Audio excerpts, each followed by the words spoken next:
Assalamualaikum warahmatullahi wabarakatuh. Selamat pagi semuanya. Perkenalkan, kami dari kelompok 2 akan melaporkan mengenai kasus yang terjadi pada salah satu perusahaan BUMN Indonesia, yakni Garuda Indonesia, yang baru-baru ini berhasil melewati masa krisisnya. Padahal sebelumnya sedang mencuat kabar akan pilot. Sebelum masuk ke pembahasan, izinkan kami memperkenalkan diri. Dari anggota kami, yaitu saya sendiri, Maisyah Hanifah Salsabila. Yang kedua ada Manar Nasuha, yang ketiga ada Nikodemus Silalahi, yang keempat ada Hilmi Haidar, dan yang terakhir ada Afrizal Fadli. Sebelum masuk ke pembahasan inti dari isu-isu Garuda yang terjadi nih, kita kenalan dulu sama yang namanya perusahaan Garuda Indonesia. PT Garuda Indonesia merupakan maskapai penerbangan nasional Indonesia yang dimiliki oleh pemerintah Indonesia sebagai BUMN. Artinya, pemerintah itu sebagai pemegang saham terbesar dari perusahaan ini. Maskapai penerbangan ini pertama kali mengudara pada tahun 1947 dalam era kependudukan Belanda. Pada saat itu maskapainya masih bernama Indonesian Airways. Sejak 26 Januari 1949 dengan pesawat pertamanya yang bernama Selawah atau Genung Emas.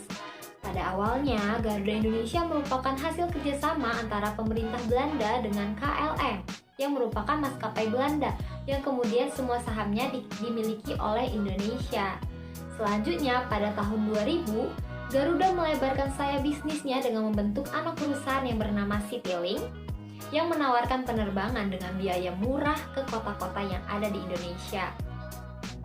Garuda mulai mencatatkan sahamnya di Bursa Efek Indonesia sejak tahun 2011, tepatnya tanggal 11 Februari. Selain itu, Garuda juga menjadi sponsor dalam pagelaran SEA Games 2011 yang digelar di Jakarta dan Palembang. Garuda Indonesia ini telah melayani lebih dari 90 destinasi di seluruh dunia dengan mengoperasikan ratusan armada pesawat dan menjanjikan layanan yang ramah tamah sesuai dengan karakter orang-orang di Indonesia nih. Semua hal tersebut membuat Garuda ini mencatatkan sejumlah penghargaan, salah satunya Top 10 World Best Airline dan diakui oleh internasional. Namun, siapa yang tahu bahwa di balik itu semua, Garuda memiliki berbagai masalah yang dihadapi, mulai dari masalah internal maupun keuangan. Mari kita bahas satu persatu masalah yang dihadapi oleh maskapai andalan Indonesia ini. Masalah pertama yang dihadapi adalah keuangan yang berdarah-darah. Dan ternyata manajemen keuangan perusahaan ini sangat buruk, padahal cukup terkenal di kalangan masyarakat sebagai maskapai yang bergengsi. Dan seperti yang kita tahu, harganya relatif lebih mahal biasanya dibandingkan maskapai lain. Hal ini diperparah dengan adanya pandemi yang membuat trafik penerbangan di dunia termasuk di Indonesia turun drastis. Sementara biaya operasional seperti biaya sewa, perawatan pesawat sangat tinggi. Alhasil, apabila kita melihat laporan keuangan Garuda sepanjang tahun 2020 telah mengalami kerugian bersih mencapai 2 miliar US dollar selama tahun 2020 aja. Sedangkan di tahun 2021 hingga ke bulan September masih merugi hingga sekitar 1,6 miliar US dollar. Kerugian ini tidak hanya disebabkan oleh beban operasional yang membengkak, namun juga diiringi dengan penurunan pendapatan. Di mana hingga September ini 2021 pendapatannya itu hanya mencapai 939,002 juta US dollar. Sedangkan di tahun lalu di periode yang sama pendapatannya hanya sebesar 1,13 miliar US dollar. Penurunan ini cukup signifikan hingga mencapai 16%. Padahal perusahaan masih harus menanggung biaya sewa maupun maintenance dari 142 pesawat setiap bulannya di tengah keuangan yang berdarah-darah ini. Mirisnya lagi, Garuda juga menanggung hutang yang segunung, di mana hal ini menjadi salah satu faktor yang mengancam pilotnya perusahaan ini. Liabilitasnya mencapai 13,02 miliar US dollar selama tahun 2021. Dan keadaan ini bahkan lebih buruk dari tahun sebelumnya di mana hutangnya hanya sebesar 12,73 miliar. Artinya hutang ini meningkat ya teman-teman. Apa sih yang menyebabkan hutangnya sampai membumbung begitu tinggi? Salah satu kewajibannya adalah biaya sewa pesawat yang diakui oleh manajemennya sendiri itu sangat mahal karena di atas harga yang ditawarkan di pasaran. Kalau dipikir-pikir, cukup wajar apabila kreditur itu memberikan harga di atas harga pasar karena mengingat resiko ketidaktertagihan yang harus ditanggung oleh kreditur itu sendiri. Nah, hutang ke lessor sendiri sudah mencapai 104 triliun rupiah lebih. Jumlah tersebut masuk ke dalam daftar piutang tetap yang diverifikasi oleh tim PKPU Garuda. Bahkan jumlah ini pun tidak termasuk jumlah utang ke Boeing yang sekitar sebesar 10 triliun rupiah. Dan sampai saat ini, Garuda masih melakukan negosiasi dengan lessor, baik itu terkait keringanan kewajiban yang belum terbayar maupun kewajiban di masa yang akan datang. Karena ternyata memang tidak semua pesawat itu dioperasikan semenjak COVID ini. Hanya dari 142 pesawat itu hanya dioperasikan sebanyak 41 pesawat yang dioperasikan. Mengingat ya, di saat COVID ini sangat wajar apabila penerbangan itu turun drastis sehingga tidak banyak pesawat yang diperlukan sebenarnya. Sehingga perusahaan itu mulai mengembalikan pesawat-pesawat yang disewa tersebut sedikit demi sedikit untuk mengurangi biaya dan kewajiban. Sangat disayangkan sebenarnya langkah tersebut baru diambil saat keadaannya sudah sangat buruk ya, hutangnya sudah sangat membumbung tinggi nih. Selanjutnya, apabila ditelisik lebih lanjut, ternyata hutang ini itu sudah melebihi dari asetnya itu sendiri. Otomatis ekuitasnya itu negatif dan nilai negatifnya itu semakin besar di tahun 2021 per September jika dibandingkan dengan tahun lalu yang hanya sebesar 1,9 US dollar. Jadi kalau kita lihat dari manajemen keuangannya ya, ini udah sangat buruk, di mana debt ratio-nya itu sudah sangat tinggi, bahkan melebihi asetnya. Ini artinya kemampuan perusahaan dalam membayar hutang atau kewajibannya itu sangat buruk gitu. Bahkan dan tingkat resiko ketidaktertagihannya itu sangat tinggi. Hal ini perlu menjadi evaluasi bagi manajemen itu sendiri agar perusahaan ini tetap bertahan dan dapat membayar beban tetap maupun kewajiban yang harus dibayarkan oleh perusahaan ini. Baik, itulah masalah keuangan yang dihadapi oleh Garuda. Isu-isu selanjutnya itu akan dibahas oleh teman saya. Silakan Niko. Baik, selanjutnya saya akan membahas terkait ada apa dengan laporan keuangan Garuda. Mungkin kita semua telah mendengar terkait isu pada keuangan Garuda, yaitu pada laporan keuangan Garuda tahun 2018. Perusahaan membukukan keuntungan sebesar 5 juta US dollar atau sekitar 70 miliar rupiah dengan kurs 14.000. Sedangkan pada tahun sebelumnya, tahun 2017, perusahaan mengalami kerugian yang sangat besar sebesar 213 juta US dollar atau sekitar 3 triliun rupiah. Padahal, beban mengalami kenaikan akibat adanya kenaikan bahan bakar dan juga nilai tukar rupiah yang melemah pada saat itu. Nah, sebenarnya hal yang sama, bahkan lebih besar, pernah terjadi pada tahun 2014-2015. Pada tahun 2014, Garuda mengalami kerugian yang jauh lebih besar, 368 juta US dollar atau lebih dari 5 triliun rupiah, akibat adanya rental cost yang membengkak dan juga kenaikan pada harga aftur.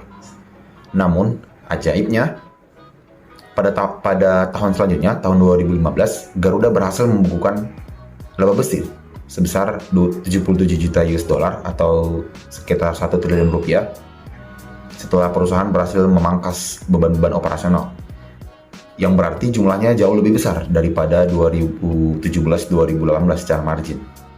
Namun, yang menjadi pembeda pada tahun 2018, terdapat satu pos akun yang menarik perhatian, yaitu pendapatan lain-lain bersih. Karena terdapat transaksi sebesar 278 juta US dollar atau lebih dari 3 triliun yang menopang keuangan Garuda sehingga menjadi seolah-olah untung. Dan disinilah polemik Garuda itu bermulai. Nah, berdasarkan CALK Garuda pada tahun 2018, 239 juta US dollar atau 85% dari pendapatan lain-lain bersih berasal dari pendapatan kompensasi atas hak pemasangan peralatan layanan konektivitas dan hiburan dalam pesawat dan manajemen konten. Menurut CALK perusahaan, transaksi ini berasal dari kontrak antara Garuda dengan PT Mahata Aero Teknologi pada tanggal 31 Oktober 2018 dan diamandemen terakhir kali pada tanggal 26 Desember 2018. Kontrak tersebut merupakan penyediaan layanan konektivitas dalam penerbangan dan hiburan dalam pesawat dan manajemen konten. Pada kontrak tersebut tertulis bahwa Mahata akan menanggung seluruh biaya mulai dari pemasangan, pengoperasian, perawatan, pemeliharaan, termasuk memperbaiki apabila terdapat kerusakan pada peralatan layanan konektivitas penerbangan dan hiburan dalam pesawat serta manajemen konten. Tertulis juga bahwa Mahata menyetujui membayar kompensasi atas pemasangan peralatan layanan konektivitas dalam penerbangan untuk 153 pesawat sebesar 131 juta US dollar serta biaya kompensasi atas pengelolaan layanan hiburan dalam pesawat dan manajemen konten untuk 99 pesawat sebesar 80 juta US dollar. Selain dari penghasilan kompensasi atas pemasangan layanan konektivitas dalam pesawat serta kompensasi atas pengelolaan layanan hiburan dan manajemen konten, perusahaan juga melakukan perjanjian kerjasama atas pengelolaan Wi-Fi on board di pesawat Sriwijaya dengan PT Sriwijaya Air. Jadi Sriwijaya itu setuju untuk ikut serta dalam perjanjian layanan konektivitas dalam penerbangan yang disediakan oleh Garuda dan Mahata dengan kompensasi sebesar 30 juta US dollar. Selanjutnya disetujui bahwa Sriwijaya hanya akan menerima kompensasi sebesar 2 juta US dollar, sedangkan sisanya 28 juta US dollar diberikan kepada PT Garuda. Sehingga total penghasilan yang diakui adalah sebesar 278 juta US dollar atau kurang lebih 3 triliun rupiah. Nah, satu hal yang menarik adalah kontrak tersebut mempunyai tenor 15 tahun, namun Garuda mengakui seluruh pendapatan tersebut pada tahun 2018. Dan ternyata setelah melihat catatan atas laporan keuangan perusahaan dan dokumen yang terkait dengan transaksi tersebut, tidak ada tertera secara rinci bagaimana tata cara pembayaran akan dilakukan, selain pernyataan komitmen Mahata untuk mematuhi ketentuan yang ada dalam kontrak dan mengevaluasinya sesuai dengan keadaan finansial perusahaan. Perlu juga diketahui bahwa sampai akhir tahun 2018 belum ada kas masuk dari Mahata ke Garuda. Lalu sebelum melanjutkan lebih jauh, kita perlu tahu siapa sebenarnya PT Mahata Aero Teknologi ini. Jadi PT Mahata Aero Teknologi merupakan startup penyedia Wi-Fi on board pertama di Indonesia dan tidak terlalu banyak informasi yang dapat kami kumpulkan terkait perusahaan ini karena memang perusahaannya masih terbilang baru dan bahkan website resmi perusahaan tidak lagi dapat diakses sekarang. Namun kami menemukan informasi bahwa valuasi perusahaan PT Mahata Aero Teknologi saat melakukan kontrak dengan Garuda itu hanya sebesar 10 miliar rupiah. Lalu muncul pertanyaan, bagaimana mungkin Garuda dapat melakukan kontrak kerjasama senilai 3 triliun rupiah pada perusahaan yang valuasinya hanya 10 miliar rupiah saja? Meskipun lebih lanjut diketahui bahwa PT Mahata Aero Teknologi berada di naungan Mahata Group yang mempunyai valuasi yang jauh lebih besar. Selain hal tersebut, sebenarnya telah terdapat perbedaan pendapat pada jajaran direksi dan komisaris Garuda terkait pendapatan tersebut. Dua komisaris Garuda tidak bersedia menandatangani laporan keuangan Garuda saat itu karena menurut mereka pendapatan lain-lain tersebut bertentangan dengan prinsip pada PSAK 23 tentang pendapatan, khususnya pada paragraf 28 terkait pendapatan yang timbul dari penggunaan aset entitas oleh pihak asing yang menghasilkan bunga, royalti, dan dividen yang diakui dengan dasar yang dijelaskan pada paragraf 29. Jika kemungkinan besar manfaat ekonomi sehubungan dengan transaksi tersebut akan mengalir ke entitas dan dapat diukur secara andal. Pengakuan pendapatan tersebut juga mengubah posisi neraca Garuda yang seharusnya masih rugi menjadi untung dan bahkan berpotensi lebih rugi akibat timbulnya PPh dan PPN atas pendapatan yang bahkan mereka belum terima. Lalu bagaimana kelanjutan laporan tersebut? OJK selaku regulator akhirnya mengenakan sanksi kepada Garuda karena dinilai melanggar dua hal. Yang pertama itu terkait piutang yang diakui oleh Garuda sebagai pendapatan sebesar 239 juta US dollar yang berasal dari kontrak pada PT Mahata Aeroteknologi. Dan yang kedua, Garuda tidak menjelaskan dalam laporan tahunannya mengapa dua komisaris Garuda menolak menandatangani laporan tahunan tersebut, sehingga dianggap melanggar aturan OJK. Garuda akhirnya melakukan perbaikan pada laporan keuangannya dan mengeluarkan restatement atas laporan keuangannya dan membukukan kerugian sebesar 175 juta US dollar atau sekitar 2 triliun rupiah dari yang sebelumnya untung 5 juta US dollar. Sedangkan pendapatan lain-lain bersih yang tadi memuat kontrak dengan PT Mahata dikoreksi yang sebelumnya sebesar 278 juta US dollar menjadi 38 juta US dollar. Sekian untuk penjelasan dari saya. Untuk selanjutnya akan dijelaskan oleh teman saya. Assalamualaikum warahmatullahi wabarakatuh. Saya Hilmi Haidar, nomor absen 12 dari kelompok 1.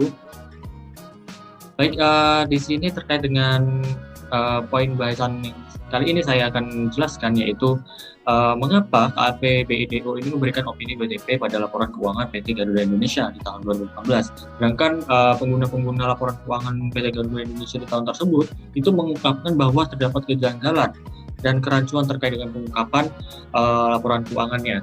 Nah, lantas mengapa KAP BIDO ini berani memberikan opini BTP terkait dengan laporan keuangan? Nah, langsung saja kita masuk ke slide pembahasannya.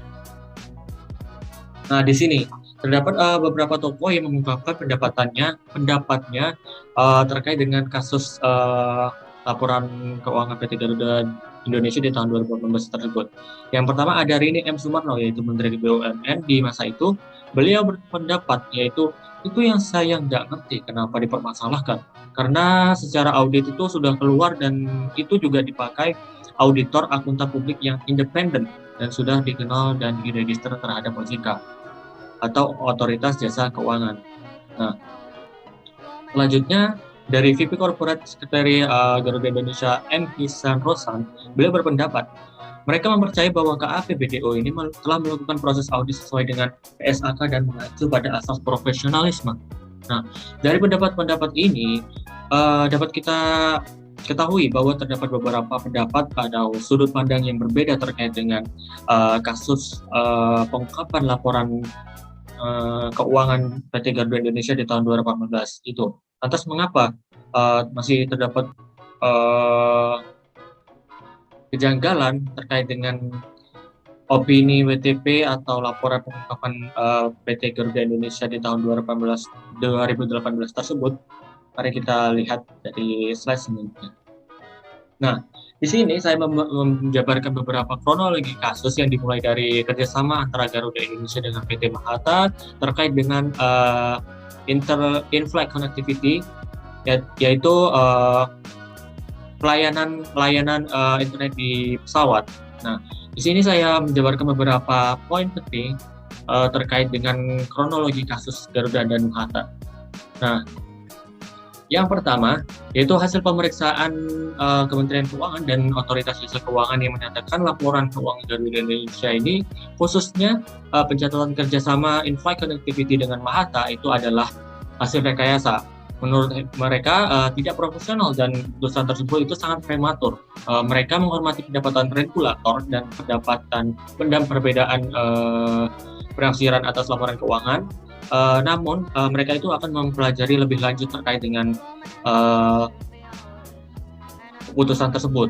Nah, dari hal tersebut mereka itu menegaskan kembali ya bahwa mereka itu tidak pernah melakukan rekayasa terkait dengan pengungkapan laporan keuangan. Lalu di poin selanjutnya itu kontrak ini baru berjalan 8 bulan dan semua pencatatannya itu telah sesuai dengan ketentuan PSAK yang berlaku dan tidak ada aturan yang dilanggar. Jadi pengungkapannya itu sudah sesuai dengan kaidah-kaidah yang mereka yakini dan sesuai dengan ketentuan pada PSAK. Nah, Mahathir dan mitra barunya ini telah memberikan komitmen pembayaran secara tertulis dan disaksikan oleh notaris kurang lebih sebesar nilainya adalah 30 juta US dollar yang nantinya akan dibayar pada bulan Juli di tahun tersebut atau dalam waktu yang lebih cepat lagi. Nah, dari sisa kewajiban yang akan dibayar tersebut ke Garuda Indonesia dalam waktu 3 tahun, dan dalam kurun waktu tersebut itu akan di-cover dengan jaminan pembayaran dalam bentuk standby letter credit atau singkatannya dengan SBLC, dan atau bank garansi terkemuka. Nah, di poin selanjutnya, kerjasama in-flight connectivity ini merupakan bagian dari upaya Garuda Indonesia untuk meningkatkan layanan kepada para pengguna jasa berupa penyediaan secara gratis, penyediaan Wi-Fi secara gratis. Nah, Garuda Indonesia ini juga tidak mengeluarkan uang sebesar pun dalam kerjasama ini. Nah, dari kerjasama ini itu juga menjadi program Garuda Indonesia guna mendapatkan tambahan revenue atau ancillary bagi dari pendapatan iklan untuk cross subsidy terhadap harga tiket. Jadi untuk subsidi harga tiket yang katanya itu bagi masyarakat itu sangat mahal. Jadi harga tiket Garuda Indonesia ini akan lebih terjangkau dan mudah, akan lebih murah lah istilahnya, yang dapat menjawab keluhan masyarakat secara luas atas mahalnya harga tiket. Nah, Garuda Indonesia ini akan terus melaksanakan dan menyempurnakan kerjasama karena akan menguntungkan Garuda Indonesia mengingat potensi ancillary revenue yang akan terus berkembang seiring dengan meningkatnya jumlah penumpang Garuda Indonesia Group yang saat ini itu kurang lebih jumlahnya ada 50 juta penumpang per tahunnya. Nah, dalam mengelola perusahaan ini juga Garuda Indonesia telah melaksanakan sesuai dengan kaidah GCG atau Good Corporate Governance atau tata kelola perusahaan yang baik, dan seluruh aturannya itu yang sudah berlaku juga telah dilaksanakan oleh PT Garuda Indonesia. Lalu selanjutnya di slide selanjutnya poinnya yaitu laporan keuangan Garuda Indonesia audit tahun 2018 ini merupakan hasil pemeriksaan dari auditor independen yaitu KAP Tanubrata Sutanto, Tanubrata Fahmi Bambang Danakan atau member dari KAP BDO. Nah, dan mereka itu telah mempercayai bahwa KAP BDO ini telah melakukan proses audit secara sesuai dengan PSAK dan mengacu pada asas profesionalisme seperti yang dikatakan oleh M. Iksan Rosan tadi. Nah, tidak ada sama sekali campur tangan dari pihak manapun, termasuk pada tidak terbatas dari direksi maupun Dewan Komisaris untuk mengarahkan hasil pada tujuan tertentu. Nah, KAP BDO ini ditetapkan oleh Dewan Komisaris Garuda Indonesia setelah melewati proses tender secara terbuka di semester 2 tahun 2018 atau di tahun 2018 ini di pertengahan tahun 2018 Garuda Indonesia itu telah melakukan proses tender secara terbuka gitu. Lalu di poin selanjutnya, berdasarkan hal tersebut KAP BDO ini telah memperoleh keyakinan yang memadai. Jadi inilah alasan mengapa KAP BDO ini memberikan opini WTP, yaitu hal ini di poin tersebut. Atas laporan keuangan Garuda Indonesia, tinggi dapat mengeluarkan pendapat atau opini wajar tanpa pengecualian atau WTP terhadap laporan keuangan Garuda Indonesia di tahun 2018. Jadi hal inilah yang menjadi dasar mengapa KAP BDO itu memberikan opini laporan keuangan Indonesia, laporan keuangan PT Garuda Indonesia di tahun 2018 itu wajar tanpa pengecualian. Betul. Atas dikarenakan hal tersebut, hingga saat ini tuh juga BPK itu juga masih dalam proses pemeriksaan untuk hal yang sama, dan Garuda Indonesia itu selalu terbuka dan kooperatif tentunya untuk penyajian semua dokumen terkait.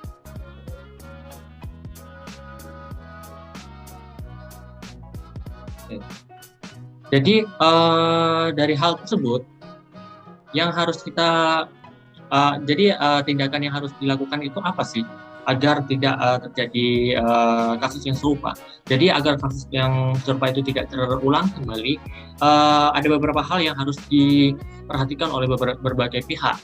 Nah, dari pihak KAP Tanubrata Sutanto Fahmi Bambang Danakan atau member of KAP BDO International Limit, itu perlu melakukan pengecekan ulang terhadap piutang PT Garuda Indonesia Tbk atas kerjasama dengan Mahata yang sebelumnya itu senilai kurang lebih 239,94 juta US dollar.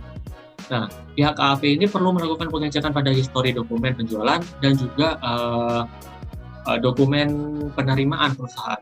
Nah, pada dokumen penjualan ini sendiri itu seperti contohnya itu yang pertama ada customer order, yang kedua ada sales order, terus yang ketiga ada shipping document, nomor 4 yang keempat itu ada sales invoice, lalu yang kelima ada sales transaction file, yang keenam ada sales journal or listing, nomor 7 ada account receivable master file, nomor 8 ada receivable trial balance, dan 9 monthly statement atau laporan bulanan. Lalu selanjutnya di dokumen penerimaan sendiri. Dari dokumen penerimaan itu dalam halnya yang pertama ada remittance advice, yang selanjutnya ada pre-listing of cash receipts, yang ketiga ada cash receipt transaction file, dan keempat ada cash receipt journal or listing. Nah, dari pengecekan histori dokumen tersebut, ini tujuannya itu agar tidak terjadi kesalahan dalam proses audit, sehingga nanti audit itu yang dilakukan itu sudah sesuai dengan ketentuan yang ditentukan pada PSAK. Nah, selain itu juga dari sisi internal sendiri itu PT Garuda Indonesia itu harusnya dapat menjelaskan nature transaksi. Jadi asal muasal dari transaksi ini itu dijelaskan secara rinci, secara informatif dan transparan kepada publik agar nanti pengguna laporan keuangan itu dapat memahami dan tidak terjadi kerancuan atau kecurigaan terhadap laporan keuangan PT Garuda Indonesia seperti itu. Jadi terutama itu laporan keuangan di kuartal ketiga yang tahun 2018 yang masih merugi. Tercatat di laporan keuangan itu PT Garuda Indonesia itu masih merugi. Tapi di akhir tahun, di tahun 2018, tetap di tahun 2018 tersebut, justru PT Garuda Indonesia itu mendapatkan laba yang dalam waktu singkat tersebut. Nah, jadi itu justru menimbulkan kerancuan dan kecurigaan yang beralasan oleh laporan keuangan Indonesia oleh pada pengguna laporan keuangan PT Garuda Indonesia, terutama di tahun 2018. Terima kasih atas perhatiannya. Mohon maaf apabila ada kesalahan kata. Wassalamualaikum warahmatullahi wabarakatuh. Saya kembalikan ke teman saya. Halo semuanya, perkenalkan nama saya Arsyad Fadli dari kelas 632, kelompok 3, mata kuliah praktik auditing. Dalam kesempatan kali ini, saya akan membahas mengenai masalah-masalah lain yang ditemukan dalam kasus PT Garuda Indonesia. Langsung saja ke pembahasannya. Adapun masalah lain yang dihadapi oleh PT Garuda Indonesia atau GIIAA adalah yang pertama yaitu konflik internal. Di dalam konflik internal ini dipecah lagi menjadi dua bagian. Pertama mengenai dualisme pendapat, dan yang kedua mengenai masalah dalam struktur komisaris dan juga direksi. Pada pembahasan yang pertama yaitu dualisme pendapat. Dalam masalah ini berawal dari pertemuan Rapat Umum Pemegang Saham atau RUPS tahunan pada tanggal 24 April 2019, di mana dalam pertemuan tersebut terdapat dua komisaris dari PT Garuda Indonesia Persero Tbk dan juga perwakilan dari PT Trans Airways yang memiliki sekitar 25,6% saham PT Garuda Indonesia, yang bernama Khairal Tanjung dan Doni Oskaria, yang menolak untuk menandatangani laporan keuangan perusahaan tahun 2018 dikarenakan mereka menduga terdapat manipulasi dalam hal pengakuan pendapatan perusahaan. Keberatan mereka sampaikan terkait kerjasama penyediaan layanan konektivitas Wi-Fi dalam penerbangan antara PT Garuda Indonesia dengan PT Mahata Aero Teknologi. Dari situ, perusahaan akan mendapatkan pembayaran dari Mahata Aero Teknologi sebesar 239.940.000 US dollar. Dari pembayaran tersebut, 28 juta US dollar diantaranya merupakan bagi hasil Garuda Indonesia dengan PT Sriwijaya Air. Namun, hingga akhir tahun 2018, belum ada pembayaran yang masuk dari Mahata Aero Teknologi. Namun, Garuda Indonesia justru sudah mengakuinya sebagai pendapatan untuk tahun lalu. Dua komisaris tersebut berpendapat bahwa angka itu terlalu signifikan hingga mempengaruhi neraca keuangan Garuda Indonesia. Jika nominal dari kerjasama tersebut belum masuk sebagai pendapatan, perusahaan sebenarnya masih merugi sebesar $244.958.308. Mereka berpendapat dampak dari pengakuan pendapatan itu menimbulkan kerancuan dan menyesatkan. Masalahnya, keuangan Garuda Indonesia jadi berubah signifikan dari yang sebelumnya rugi menjadi untung akibat adanya pengakuan pendapatan ini. Hal ini berimbas pada pencatatan beban yang ditanggung Garuda Indonesia menjadi lebih besar untuk membayar pajak penghasilan dan pajak pertambahan nilai. Padahal, beban itu seharusnya belum menjadi kewajiban karena pembayaran dari kerjasama dengan Mahata belum masuk ke kantong perusahaan. Khairal mengkonfirmasi keberatan surat itu pada awak media usai rapat umum pemegang saham tahunan atau RUPST tanggal 24 April 2019. Ia mengatakan ada dua pendapat yang berbeda dalam penyajian laporan keuangan Garuda Indonesia periode 2018. Khairal sempat meminta agar keberatan itu dibacakan dalam RUPST, tapi atas keputusan pimpinan rapat permintaan itu pun tak dikabulkan. Di kubu sebelah, dalam hal ini disampaikan oleh Direktur Keuangan dan Manajemen Risiko dari PT Garuda Indonesia Tbk, Fuad Rizal berpendapat bahwa keputusan perusahaan untuk memasukkan pendapatan dari Mahata sudah sesuai dengan pernyataan standar akuntansi keuangan atau PSAK. Manajemen percaya diri karena sudah diaudit secara independen dan sebagian besar komisaris juga menyetujui pengakuan pendapatan tersebut. Internal lainnya yang dialami oleh PT Garuda Indonesia Tbk yaitu masalah dalam hal struktur komisaris dan juga dewan direksinya. Dalam RUPST tahunan tersebut juga disetujui adanya pengurangan jumlah komisaris dari pihak PT Trans Airways dari yang sebelumnya dijabat oleh 2 orang komisaris, sekarang hanya diberikan pada 1 orang komisaris yaitu Khairal Tanjung. Dan juga terdapat pengurangan jumlah komisaris dari yang sebelumnya berjumlah 8 orang, kini hanya menjadi 5 orang yang diisi oleh pihak pemerintah sebanyak 1 orang, dari pihak Trans Airways sebanyak 1 orang, serta 3 orang lainnya yang bersifat independen atau bukan dari pemegang saham. Gatot juga enggan menjelaskan lebih lanjut apakah alasan spesifik mengenai pengurangan tersebut, karena ada pendapat yang berbeda dari pihak Trans Airways terhadap sikap manajemen. Hal inilah yang menjadi sorotan dari pihak PT Trans Airways. Masalah lain yang kedua yang dialami oleh PT Garuda Indonesia Tbk yaitu adanya dugaan tindak pidana korupsi atau tipikor. Yang pertama yaitu korupsi mengenai pengadaan pesawat. Update tertanggal 27 Juni 2022, terdapat total 5 tersangka yang terjerat kasus dugaan korupsi pengadaan pesawat untuk periode 2011 sampai 2021.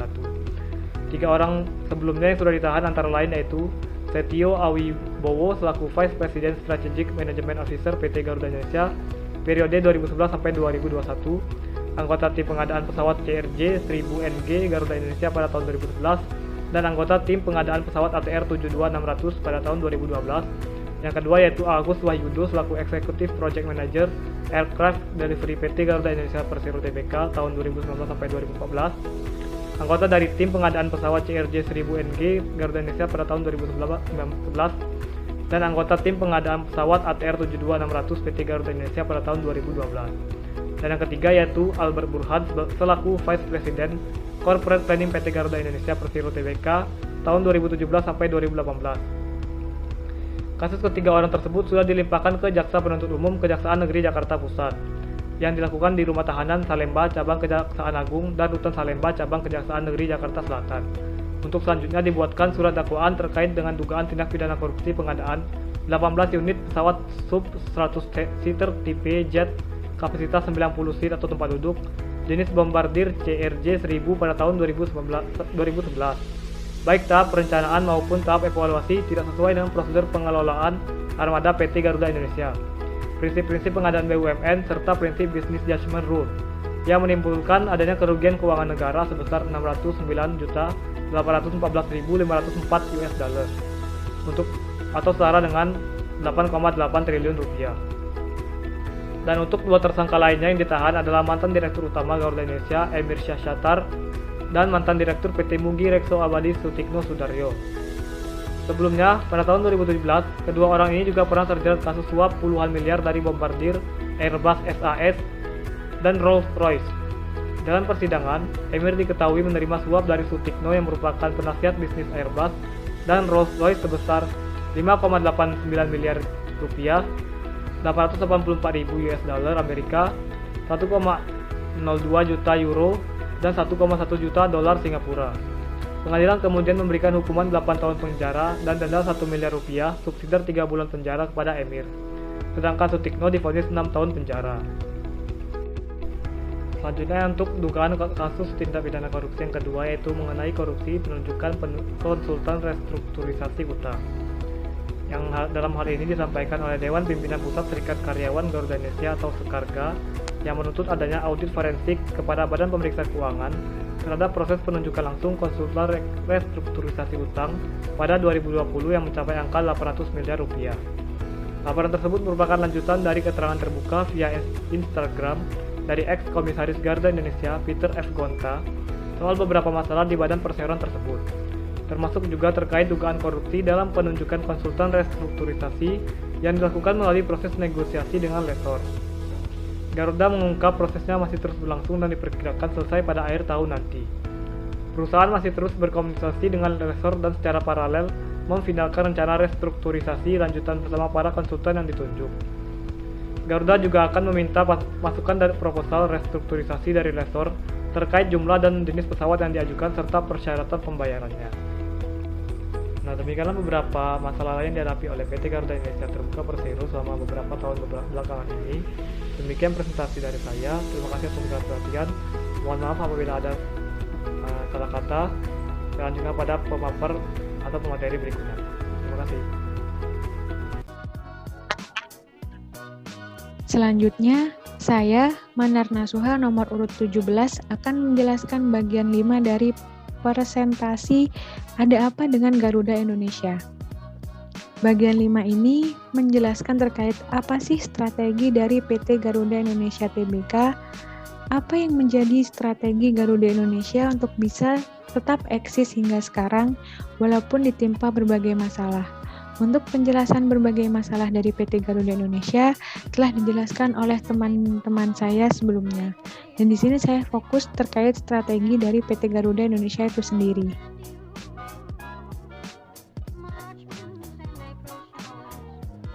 Strategi aspek keuangan.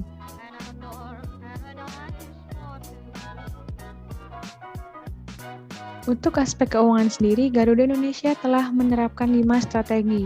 Yang pertama, melakukan negosiasi dengan lessor untuk penundaan pembayaran sewa pesawat atau lease holiday. Yang kedua, memperpanjang masa sewa pesawat untuk mengurangi biaya sewa per bulan. Yang ketiga, mengusahakan financing dari perbankan dalam dan luar ataupun pinjaman lainnya. Yang keempat, menegosiasikan kewajiban perseroan yang akan jatuh tempo dengan pihak ketiga. Dan yang terakhir, melakukan program efisiensi biaya kurang lebih 15-20% dari total biaya operasional. Strategi aspek keuangan ini memiliki tujuan untuk melakukan pengeluaran seefisien mungkin terhadap penggunaan pesawat terbang dengan cara menego lessor, memperpanjang masa sewa, memperluas jaringan, dan yang terakhir yaitu melakukan program efisiensi biaya. Mengapa di sini kita melakukan pengeluaran seefisiensi mungkin? Karena pendapatan terkait PT Garuda ini di masa pandemi itu mengalami penurunan. Karena di masa pandemi itu terdapat penerapan PSBB yang melarang perjalanan jarak jauh, sehingga beberapa penumpang pesawat tidak melakukan perjalanan itu, dan itu berdampak pada penerimaan dari PT Garuda Indonesia itu sendiri. Yang kedua, selanjutnya yaitu strategi aspek operasional. Aspek operasional sendiri memiliki 6 strategi, yaitu yang pertama, mengoptimalkan frekuensi dan kapasitas penerbangan. Yang kedua, menutup rute-rute yang tidak menghasilkan profit. Yang ketiga, menunda kedatangan 4 pesawat Airbus A330-900 di tahun 2020. Mengoptimalkan layanan kargo dan mendukung pemerintah terkait penanganan COVID-19. Yang kelima, mengoptimalkan layanan charter pesawat untuk evakuasi WNI dan pemulangan WNA. Dan yang terakhir adalah mengembangkan internasional hubungan antara Amsterdam dan Jepang. Pada aspek operasional ini memiliki tujuan, yaitu menggunakan atau mengoptimalkan dari penggunaan pesawat itu sendiri. khususnya untuk bidang pelayanan dari COVID-19 dan layanan terhadap barang atau kargo. Mengapa? Karena pada masa pandemi untuk pelayanan penumpang itu memiliki dampak terhadap penurunan pendapatan, sehingga beberapa rute yang tidak menghasilkan profit akan ditutup dan fokus pada pelayanan terhadap penanganan COVID-19 dan pelayanan terhadap barang atau kargo. Strategi aspek pelayanan.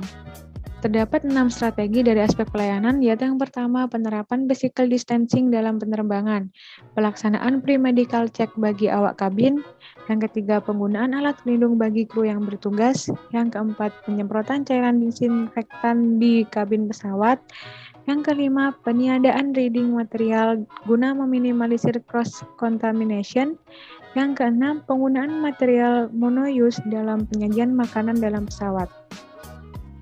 Untuk saat ini masa pandemi COVID-19 masih berjalan. Namun sedikit demi sedikit layanan pesawat mulai dibuka kembali sehingga penumpang dari pesawat sendiri mulai meningkat. Namun, untuk menghindari lonjakan kasus COVID-19, pihak dari PT Garuda Indonesia harus tetap menjaga kesehatan dan kebersihan dengan meningkatkan strategi aspek pelayanan ini.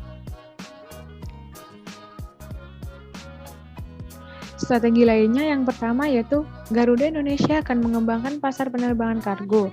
Yang kedua, Garuda Indonesia akan mengembangkan pasar low cost karir atau LCC. Yang ketiga, Garuda Indonesia mengalihkan operasional pesawat ATR untuk digunakan Citylink. Yang keempat, Garuda Indonesia menghentikan operasional bombardir CRJ-1000. Garuda Indonesia telah menyelesaikan pemungutan suara dalam proses PKPU.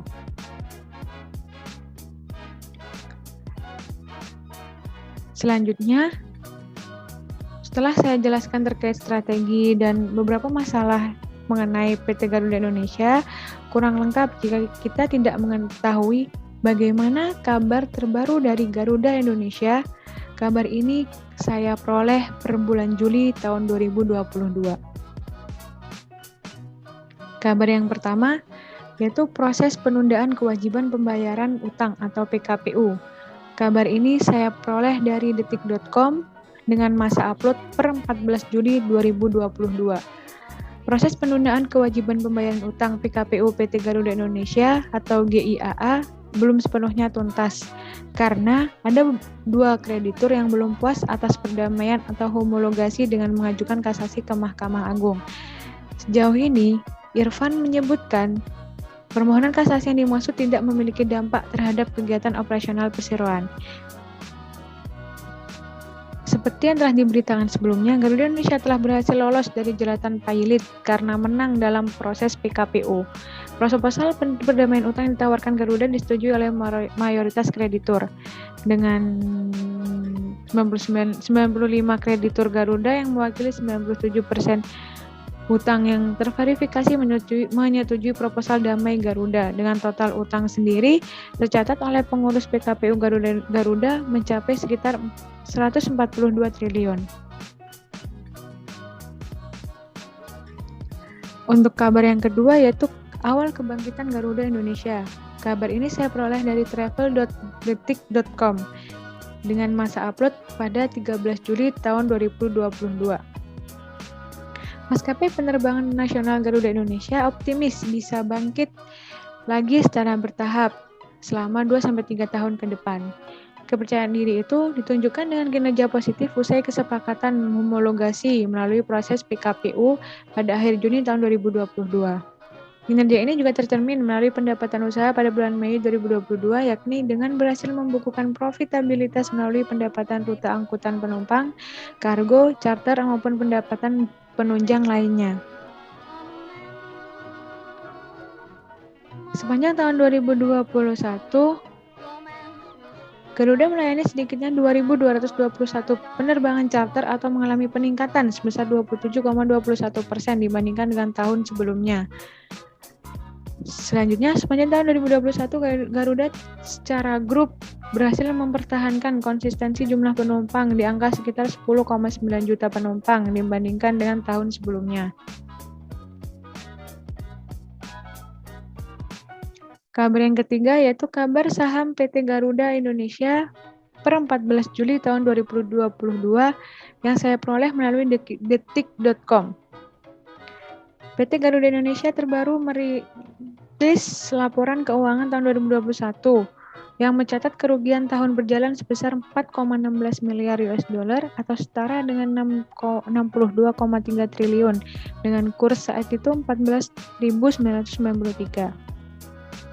PKPU Garuda memang telah rampung, namun hingga saat ini saham berkode GIAA masih digembok oleh BEI atau Bursa Efek Indonesia. Penghentian sementara perdagangan efek ini sudah berlangsung selama lebih dari setahun, sejak 18 Juni tahun 2021. Saham GIAA bisa terancam didepak dari BEI alias delisting jika masa suspensinya terus berlangsung hingga mencapai 24 bulan. Hal itu mengacu pada pengumuman bursa nomor Peng SPT 001-BEI.PP2-06 tahun 2021 tanggal 18 Juni tahun 2021 perihal penghentian sementara perdagangan efek GIAA yang menyatakan bahwa delisting bisa dilakukan apabila mengalami suspensi 24 bulan berturut-turut. Berdasarkan RTI, pergerakan saham GIAA terakhir sebelum disuspensi berada di level Rp222 dan kapitalisasi pasar atau market cap perseroan mencapai 5,75 triliun. Sekian presentasi dari kelompok kami telah dijelaskan mengenai permasalahan permasalahan dari PT Garuda Indonesia, strategi dari PT Garuda Indonesia, serta kabar terbaru dari PT Garuda Indonesia. Mohon maaf apabila ada salah kata. Terima kasih. Wassalamualaikum warahmatullahi wabarakatuh.